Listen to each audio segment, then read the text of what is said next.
My name is Amy Payne, and I am the founder and executive director of Summer Harvest Food for Kids.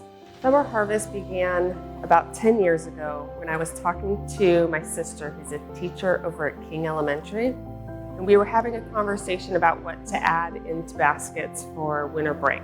And some of these families were asking for items like bread and mayonnaise, and it really got me to think, if those are the expensive items that they're asking for the 2 weeks of winter break, what happens during the 10 weeks of summer? And so I took it upon myself to do a little research and to figure out, what kind of programs are in place for children that qualify for free and reduced lunch during the school year, but don't have access during the summer to the federal food program. So as I looked at the federal food program, the problems that I found with what was currently out there is that a district has to have over 50% of its students on free or reduced lunch to qualify for the federal summer food program. 50% seems not like a huge number, but when you're talking about actual kids, our district here in Los Alamitos is about 17%, and the district that we originally started in, which is Cypress, is 45%. So at the school that we originally were looking at, they had 60% of their population, so they would qualify if it was an entire district like that school. But because it's not, and it's just one school within the whole district, it really changed what kind of programs that they could implement. So the federal food program only works for districts that have over 50% of their students on free or reduced lunch. In Los Alamitos and in Cypress, where we first originally started, they're both under 50% of free and reduced lunch students. So in Los Alamitos Unified School District, it's about 17% of the population. And then in Cypress Elementary, it's about 45% of the population. Both of these areas don't qualify, and so they don't have an area that they can go to over the summer to get a hot free meal. So our first year with Summer Harvest was kind of an accident. I was getting laid off from work. I was working as an engineer in a biomedical company, and my job got outsourced. And I said, I have a little bit of time before I need to find another job. I will solve this issue that my sister's school had with not having a food program over the summer. I figured I was just going to waltz in, do a little research, figure out some little interesting ways to get some federal funding and move on and find another job. And what we actually ended up realizing is that there was no option and that we needed to start a nonprofit to do it. In my last few days of working at my engineering company, I was talking to one of my bosses, and we were talking about what was up next. And I just kind of mentioned what I was looking to do. And he goes, oh, my wife does that out here in Texas. You should partner with her. And so it was just this natural relationship that we had with an organization in Texas that was doing a similar type thing in a community similar to our community.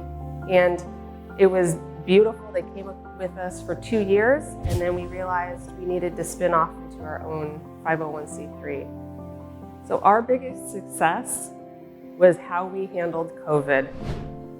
COVID was crazy when we were thinking about schools shutting down and the lack of food on the shelves, and we really struggled with how we were going to support those families.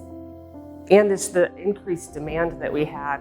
Prior to COVID, we were running about 100, 150 families at a distribution at all of our locations.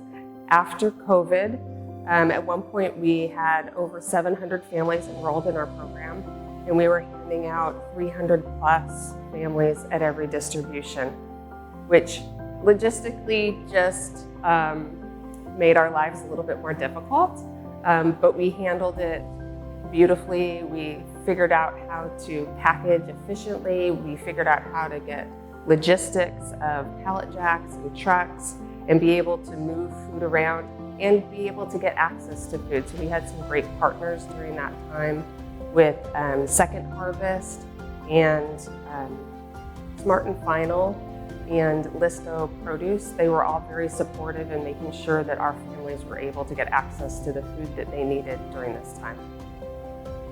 One of the biggest challenges, and we're going to probably hit it again this year, is the lack of funding from the government for some of the programs that we get free produce with, and then also just the lack of donations coming in because of the hard economic times, and then the increase of demand that we're going to see from families. So those two together will make it a little bit more challenging, but we've done it before and we'll be able to achieve it this summer too. So one of my favorite stories is actually from a little girl who came in one of our first summers, and it really solidified why we were doing it. We started our first year with 35 families, and we were partnering with the Boys and Girls Club in Cypress that year. And we had a whole bunch of produce that was donated from one of the local grocery stores sitting out on the shelf. And it was kind of, so families could just come up and choose what they wanted. And as one of the families was coming through, this little girl picks up a mango and was like, "What is this?" And we're like, "Oh, that's a mango." She's like, "That's awesome." We're like, "Take it home and try it." And she just kept on going down the row of produce. And she was just so excited by all the variety that we had that it made me realize that fresh fruits and vegetables are really something special to a lot of families.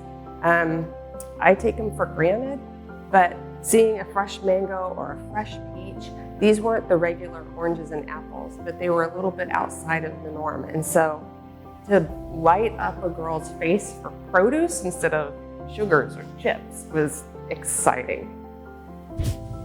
So over the past 10 years, Summer Harvest has really grown with the amount of people that we have touched. It has been amazing to hear stories from participants that have started in our program and have graduated and now come back and help. We have had an amazing support, especially from the City of Los Alamitos and the Los Alamitos School District, with just the amount of people in the community that have come out to volunteer or to support us at one of our fundraising events, or just to come by and just give us words of support. It's been amazing to have that kind of interaction and knowing that we're helping the community on a fundamental level. Our distributions are a pop-up situation, so we work throughout the summer every other weekend on Saturdays for our distributions and on Fridays for packing. If you want information, you can reach out summerharvest.us or on Instagram at summerharvestfoodforkids. If you'd like to volunteer, you can reach out to our website at summerharvest.us/volunteering. Or if you'd like to sign up to receive groceries, you can also go to the website at summerharvest.us and it's signups. Summer Harvest is a 100% volunteer-run 501c3, and our focus is on fresh fruits and vegetables and healthy meals.